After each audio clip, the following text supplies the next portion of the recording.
mañana de Federico. Es Radio. Bien, vamos ya a la tercera hora, la tertulia, luego nuestra entrevista con Manuel Álvarez Tardío y Roberto Villa sobre este libro histórico, un libro muy importante, de 1936, Fraude y violencia en las elecciones del Frente Popular. O sea, cómo la famosa república con cuya bandera tricolor se hace foto Susana Díaz, pues empezó por la huida del rey en unas elecciones municipales y así llegó el régimen. Culminó en unas elecciones robadas a los que las habían ganado, que eran las derechas, por las izquierdas. En fin, la legitimidad republicana, repito, con la que se hace foto Susana Díaz, aparte de crear una ley de memoria histórica andaluza en la que el franquismo y sus crímenes llegan a 1982, que es cuando por fin llegaron los socialistas al gobierno, porque antes no había más que franquismo y crímenes. Bueno, pero vamos a contarles primero cómo está el tiempo, porque ayer nevó en Madrid y así nieva en Madrid, pues sale en el telediario y ya a nadie se le oculta de que en España está nevando, porque es que ya si no sales en la tele es como si no existieras. ¿Y hoy qué va a pasar? Hoy va a llover y a nevar, naturalmente, en las zonas de montaña, que las hay también en Baleares, y no digamos en Canarias con el Padre Teide. Bien, y en la península va a haber chubascos de lluvia o de nieve, pero de manera muy dispersa. Sobre todo en el norte, pero también en las zonas altas del interior. Un poco en cualquier sitio, donde no, cielos rasos y un frío notable. Es decir, no nevará porque va a hacer mucho frío aquí abajo. Cuando deje de hacer frío, ese es el momento en que va a nevar. Quiere decir que el aire frío ha subido y ahí es cuando ya empiezan a caer los trocitos de los pañales del Niño Jesús. Que es lo que nos decían de niños. Mira, ¿ves qué grandes son trocitos de los pañales del Niño Jesús? ¡Oh!, decíamos. En Teruel, claro. Esto en Canarias apenas lo han visto, más que en el Padre Teide. Bien, ahora en Madrid seguimos a 1 bajo cero. No crean ustedes. A lo mejor llegamos a 9 o 10 a lo largo del día de hoy, tal vez 11 en Aranjuez. Y ahí estamos. La máxima, Santa Cruz de Tenerife, 21 grados. Y la mínima, la hermana Soria, que vuelve de nuevo en solitario a coronar. Esto es el Alpe d'Huez, de momento. Los 6 bajo cero, que hasta ahora es la máxima de las mínimas que tenía Teruel y que ya comparte con su hermanica en el pelotón del Pasmo. 6 bajo cero en Soria. Bien, vamos con Javier López Tofiño y Vanessa Vallecillo a las 5 noticias del día que vamos a comentar enseguida en la tertulia, antes de irnos luego, a partir de las 9:10, más o menos, a la entrevista. En primer lugar, lo que supimos ayer, lo que sospechamos anteayer, que se trataba de un atentado islamista. Hombre, en el aniversario de la masacre de Bruselas, un autobús, técnica típica, y un tío con un cuchillo abalanzándose a matar guardias, pues ¿qué va a ser? Que si rasgos asiáticos, que si lobos solitarios, que si no se sabe. O sea, en todos los medios, por cierto, en un verdadero recital de indignidad, de obscena indignidad, sacando los muertos a pedazos. La pobre española, debajo de un autobús, pues echa a polvo unas fotos de una obscenidad repugnante. Pero la identidad del criminal, si es que es musulmán, mantenida en secreto hasta hoy. Es más, nos llegan noticias de última hora de que tampoco ahora la policía británica, a cuyo lado la de San Marino es, la quinta flota de Estados Unidos, o sea, la policía británica está demostrando que es peor si cabe que la alemana, en la complicidad política y en la pavorosa inutilidad técnica. Ya un policía que no va armado no es muy de fiar. O sea, eso quedaba muy bonito antes, cuando no había criminalidad en Londres. Y veías a los bobbies con esos gorros un poco absurdos a los Charlotte. Y los cuadraditos. Queda muy bonito. Sobre todo ellas quedan muy bien. Ahora, esto de un policía en una ciudad moderna que no vaya armado... yo sinceramente prefiero la Policía Nacional y la Guardia Civil que funcionan. Y allí también lo preferiría. Pero, ¿qué es lo que ha sucedido? Pues al final era un islamista. Ahora están dudando sobre la identidad británica, pero el nombre de guerra islamista, ese no ofrece dudas, porque además vivía en una zona de Birmingham totalmente islamizada, donde reina la Sharia y no entra la policía hace décadas. ¿Se acuerda de Molenbeek, en Bélgica? Pues lo mismo. Lo mismo. Zonas tomadas por el Islam. Tomadas. Y si vives allí, pues mejor vendes la casa o te conviertes. Tú verás. Aunque te conviertas siempre serás un Jimmy, es decir, un puñetero infiel que se ha vendido por la pasta. Pero en fin, te pondrán tributos. Todo siempre ha habido que pagarlo. Pero no hay alternativa, porque el Estado ha dejado de existir. Entonces ayer asistimos al espectáculo verdaderamente repugnante de la primera ministra, que es la única que evacuaron, que es una tía que ha llevado 12 escoltas y que, por supuesto, cuando atacan el Parlamento, a los demás los diputados los dejan, pero cogen 8 armarios y la sacaron por el ascensor o por el techo, no sé por dónde. Y sale diciendo que no tiene miedo. Hombre, claro, ¿qué miedo vas a tener tú? Que vives en una residencia, en una urbanización blindada y que tienes 12 tíos de escolta. Y que Londres es un sitio fantástico para el turismo. Ya verás este verano. París será más bonito que Londres para el turismo. Perdió la mitad del turismo el año pasado. Todo el mundo, je suis Charlie, mais je n'irai pas cette année à Paris. La mitad. Y el turismo en París es la mitad del turismo francés. Este verano, a lo mejor tiene miedo, a lo mejor si le tocan el bolsillo tiene miedo. Tampoco creo, porque el sueldo no se lo van a tocar la señora Theresa May. Pero al final, ¿a qué asistimos? A la ceremonia habitual de ocultación de la condición islamista de los asesinos. Y al ejercicio de cobardía, de una mezcla de chulería y de estupidez en esas sociedades que viven el momento peluche. O sea, como nos matan, pues vamos a poner unas velitas, unas florecitas, unas cartulinas con dibujitos y un peluche. Porque últimamente les ha dado por poner peluches. Y yo creo que es lo que realmente define muy bien a la sociedad europea, que es el peluche. Somos una sociedad peluche. Cariñosa, cursi, llorona, pero suave, ¿no? Sabona, al tacto suave, ¿verdad? ¿Y qué hago con este peluche si ya soy mayor de edad? Pues no sé, a lo mejor para coger el sueño. Pero eso, ¿qué representa? Imagínense los islamistas, el miedo que tienen desde que vieron ayer poner peluches y velitas y florecitas en recuerdo de los asesinados. Vamos, hombre. O sea, deben estar riéndose, no deben caber las risas en Siria. Ni en Birmingham, que es donde está el núcleo pakistaní del terrorismo islamista. Exactamente igual que en Cataluña está el núcleo duro pakistaní del terrorismo islamista, que más tarde o más temprano estallará. Han querido llevarse musulmanes echando a los hispanos, tienen la mala costumbre de hablar español, claro que van a hablar, es que en Perú, en Ecuador, en Colombia, en Venezuela, en Argentina, hablan español. Mejor que nosotros, por cierto. Digo que nosotros los que todavía hablamos español. Pero han querido musulmanes, tienen 800.000. Ya vendrá el invierno. En Londres ya ha llegado. La policía británica confirma que Khalid Masood no era el nombre real del autor del atentado de Londres. Su verdadera identidad podría ser Adrian Elms, nacido en el condado de Kent. Convertido al Islam, fue encarcelado por agresiones y posesión de armas en 2 ocasiones. Vivía en Birmingham, ciudad altamente islamizada. 8 personas han sido detenidas en total en las últimas redadas. El Estado Islámico además se atribuye el atentado que ya ha dejado 4 fallecidos. El último, un hombre de 75 años, atropellado en el puente de Westminster. La primera ministra británica, Theresa May, dice que no va a ceder ante el terrorismo y que no hay miedo. No tenemos miedo. Nuestra resolución nunca cederá ante el terrorismo. Nos reunimos aquí, en el Parlamento más antiguo de todos, porque sabemos que la democracia y los valores que lo integran siempre prevalecerán.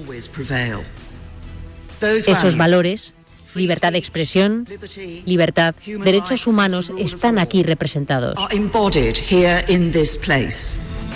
Bueno, pues in this place y hay nada. In this place lo que hay es una tía jeta que dice que no tiene miedo porque ella sí tiene protección. Cuando lleguen los datos del turismo de este verano, entonces a lo mejor empieza a tener miedo.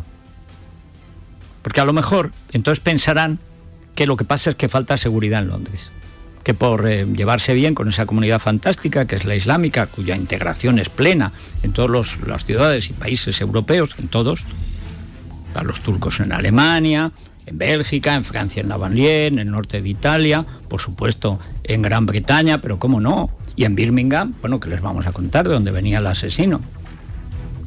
Allí la integración es total, tienen sus barrios como en la Edad Media, sus tribunales en los peores momentos de la Reconquista, a lo más que llegaban, pero cuando estaba una zona en litigio, antes que prevalecieran los moros o los cristianos, por suerte prevalecieron los cristianos. Parece que hay cristianos que aún se arrepienten de eso. De que no estemos con babuchas y ellas en los arenes. Parece que se arrepienten de ese desenlace. La insidiosa Reconquista, le llama Cebrián, el amigo de Tariq Ramadan y ahora publicista de John Carlin, que dice que el problema es ahora qué va a hacer Trump con las reglas de inmigración. Ese es el problema. Bueno, pues en Birmingham hay zonas donde tienen, como pasaba, repito, en varias ciudades españolas a lo largo de la Reconquista pasaba. Los moros tenían sus jueces, los judíos tenían sus jueces, los cristianos tenían sus jueces, hasta que ya se establecía un poder claro y entonces era o todos moros o todos cristianos, menos los judíos que tenían rango aparte. O los mataban o los ascendían, pero la vida de los judíos en la Edad Media española fue muy complicada. En general, siempre ha sido muy complicada. Pero como siempre han sido muy listos, pues llevaban los impuestos con los moros y con los cristianos. Esto, cuando les iba bien, les iba muy bien, y cuando les iba mal, la venganza del pueblo, la culpa es del judío, a matar al judío. Pero eso todavía están en los fueros de Teruel y de Albarracín, están los fueros de los judíos y los moros. ¿Cuándo? Cuando llegaban las cartas pueblas, cuando se conquistaba un sitio y la cosa estaba todavía ahí indecisa, dice, mira, no nos vamos a meter en líos porque seguimos teniendo que ir a la guerra. Así que en esta ciudad mandamos nosotros, pero vosotros tenéis vuestros jueces y al que robe, vosotros ya veréis, ¿no? Lo ahorcáis, le cortáis en una mano, eso ya según las costumbres. Y de aquí a unos años hablamos. Y así están las cartas pueblas de media España, están hechas así. ¿Y eso cuánto duró? Pues duró hasta que uno prevaleció. Porque en cuanto uno prevaleció, impuso naturalmente un derecho para todos, como es lógico y natural. Eso de iguales ante la ley se sabe desde Roma, incluso desde antes. En fin, vamos con el golpe de Estado en Cataluña, que ayer tuvo un acelerón, aparte de un calentón, cuando Macià Lavedra reconoció que el sector negocios de Convergencia recaudaba directamente lo que robaba la banda de Ali Pujol. Pero es absolutamente fantástico, porque ayer recibió un gran espaldarazo del Partido Socialista. ¿Quién dijo que Susana Díaz era la que iba a defender la unidad de España? Su Soraya es Sorallo, se llama Madina. Es el tío que vive en pleno síndrome de Estocolmo con la ETA. Es al que va a nombrar delegado de diálogo para volver a imponer el estatuto anticonstitucional que declaró el tribunal bastante constitucional, que era bastante anticonstitucional, lo era desde el principio hasta el fin. Pero lo limó un poco, le quitó las aristas más groseras. Bueno, pues llega Madina, o sea, Susana, para acabar de arreglarlo. El PSOE, en la ponencia política que presentará mañana y que ha redactado Eduardo Madina, propone recuperar los elementos de autogobierno del Estatuto que anuló el Tribunal Constitucional. Además, PP y Ciudadanos van a recurrir juntos los presupuestos de la Generalidad, que incluyen una partida para la celebración de un nuevo referéndum ilegal. Tal y como les viene contando Libertad Digitales Radio, Puigdemont ha sacado a concurso la adquisición de sobres y papeletas para unas supuestas elecciones autonómicas sin aclarar cuándo se van a celebrar. Bien, por supuesto, seguimos con Susana Díaz, que sigue desvelando algunos de los planes. Ya les decía antes que yo creo que su plan es tirar al bebé gritón, o sea, Sánchez por la ventana. Pero lo vamos a saber enseguida. Susana Díaz podría reservarse una sorpresa para el gran acto del domingo, donde se espera la plana mayor del Partido Socialista. La gestora avisa a Pedro Sánchez de que podría suspender su candidatura si no acepta finalmente las normas de financiación. Los sanchistas desmienten una posible escisión del PSOE si no ganan las primarias. Pedro Sánchez y Patxi López se presentan como los candidatos de las bases antes del acto de Díaz el domingo en Madrid. Sí, es la candidatura de la militancia. ¿Sabéis por qué? Porque nosotros defendemos los derechos de los militantes. Los militantes quieren poner y quitar con su voto a los secretarios generales. Esto, hablar del aparato, de las grandes referencias, ya es como muy antiguo. Los militantes van a adoptar una decisión de manera absolutamente independiente de lo que digan otras referencias. Dice que es muy antiguo. Hombre, el PSOE es muy antiguo. De hecho, es el partido más antiguo que hay en España.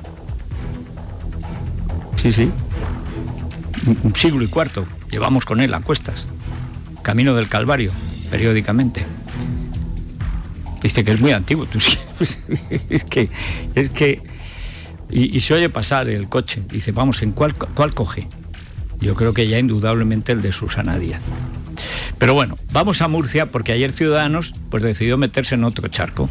Cuando Aguado, en el momento que la Comunidad de Madrid presenta los mejores índices económicos de España con mucha diferencia, va y dice que hay que cambiar el modelo productivo de Madrid, que es brillante, pues llega el de Murcia, que quiere salir en la tele y habla de una moción de censura que solo podrían dar con Podemos, es decir, que no pueden dar. Bueno, pues lo dice. Ciudadanos presiona al PSOE anunciando una moción de censura en Murcia para derribar al presidente Pedro Antonio Sánchez, imputado en el caso Auditorio. La formación naranja necesita a 3 diputados de izquierda para sumar los 7 necesarios para la moción. El PSOE solo le apoyaría si a cambio, en vez de ir a elecciones, nombran a un presidente socialista. Por otro lado, el expresidente murciano Alberto Garre se da de baja en el partido, acusando a Rajoy de tapar la corrupción. Y todo es cierto y todo es falso. Es decir, el pacto ya existe, que es el de Podemos y el PSOE, y por lo tanto Ciudadanos no tiene ninguna posibilidad. ¿Y qué vas a echar uno del PP para poner a uno del PSOE aliado a Podemos? Pero hombre, ¿en qué cabeza cabe? Bueno, pues cabe en la cabecica del que quiere salir en la sexta, porque al final todo se sustancia en eso, ¿eh? A ver si salgo en la sexta y además en la 4, a ver si me hace cabo el capitán Ferreras y el teniente Ruiz. O sea, esa es la historia. Dice, bueno, pero solo va a salir un minuto diario. Oye, pero me ve mi madre y tal. Así es. Bueno, mientras en Francia, ayer Fillon, que es, bueno, debe ser uno de los... En Cataluña hubiera sido de Convergencia. En Cataluña hubiera sido el hermano de Doris Malfeito o el primo de Macià Lavedra. O sea, porque es que no dejan de aparecer trinques, sobornos, dineros, trajes, pero trajes de verdad, no como los de Camps, que eran 3 cositas de Massimo Dutti, que eran ni de Massimo Dutti, que eran falsas, y encima que valían como 2 euros cada uno. No, estos son trajes a medida de 40.000 euros, o sea, nous sommes en France. Bueno, entonces ayer Fillon, que perdió el debate, que quedó la cosa entre Marine Le Pen y Macron, estuvieron bien, gran columna de Albiac en ABC diciendo, bueno, pero al menos qué nivel de debate. Sí, pero como al final el trabajo sucio es el mismo en todas partes y Fillon está perdido, ¿qué hace? Denunciar una conjura. Lo peor del asunto es que probablemente es verdad y sin embargo no importa. Porque cuando un país tiene los problemas que tiene Francia, que son los mismos que los de Inglaterra, pues lo de menos ya es si el tío ha robado más o menos. Es en quién confías menos o más. Pero Fillon va a la suya. Él por su linde. El tonto corre lindes a su linde. Y es verdad que al final de la linde, en el caso de Fillon, le espera un chateau. Un chateau que dice que compró con 300.000 euros. Un chateau no es un castillo, es uno de esos castillos sin almenas que no están hechos para la guerra, sino para el loisir, para el placer. 300.000 euros. O sea, una cosa que tiene no sé cuántas hectáreas, un parque, 27 habitaciones. Bueno, 300.000, por 300.000 euros no compras ni una caballeriza allí. Pues dice que lo compró por 300.000 euros. Y la manutención con el dinero, las propinas que se sacaba Penelope. Bueno, pues ayer denunció una conjura y acusó directamente al presidente de la República, al Iceta de París, a Hollande. François Fillon acusa a Hollande de orquestar esas filtraciones periodísticas que llevaron a su imputación. Entrevistado en la televisión pública de Francia, pide que se investigue un supuesto gabinete negro al servicio de Hollande, desvelado por un libro que aparecerá próximamente y escrito por 2 periodistas de Le Canard Enchaîné, en medio que desveló el caso de los empleos ficticios.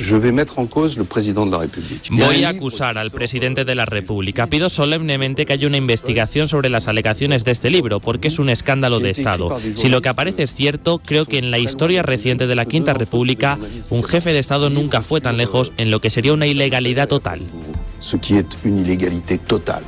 Bueno, esto es fantástico porque tienen la filtración y ahora van a denunciar a las cloacas. Porque este es el medio que ha publicado las filtraciones contra Fillon. Entonces ahora lo que hacen es denunciar al que ha denunciado a Fillon. No está mal, ¿no? Aquí no hemos llegado todavía a esa perfección. Todavía los periodistas no denuncian a sus cloacas, para que las cloacas no los denuncien a ellos. En fin, Iberia, Javier. Iberia nos recuerda, Federico, que la madrugada del sábado al domingo importante, se cambia la hora. Si tienes previsto volar el domingo, pues hay que recordar la hora del vuelo, que es la que figura en el billete. Muy importante, porque mañana, insistimos, cambia la hora por la noche. Ay, señor. Bueno, ¿cómo participan nuestros seguidores en la tertulia? Pueden hacer las preguntas que quieran sobre las elecciones del 36. En realidad, la parte primera del libro, que me parece muy impresionante, es sobre cómo se forma el Frente Popular y quién se niega a formar parte del Frente Popular por su carácter totalitario. Esta es otra investigación, es un libro muy, muy original. Pues ¿cómo pueden mandar sus mensajes o hacer preguntas a Manuel Álvarez Tardío y Roberto Villa? Les invitamos a que pregunten a los autores en el 91 409 0503 o a través de nuestra cuenta de Twitter @eslamanana de FJL. La ganadora de hoy, Paquita Torrecilla, de Leganés. Me alegro profundamente. Bueno, un caso único en este libro de historia. El primer día se agotó. Yo creo que esto no ha pasado, no sé, desde que Viriato publicó sus memorias, que no consta que las publicara. O sea, es un rumor lusitano. Es la mañana de Federico, con Federico Jiménez Los Santos.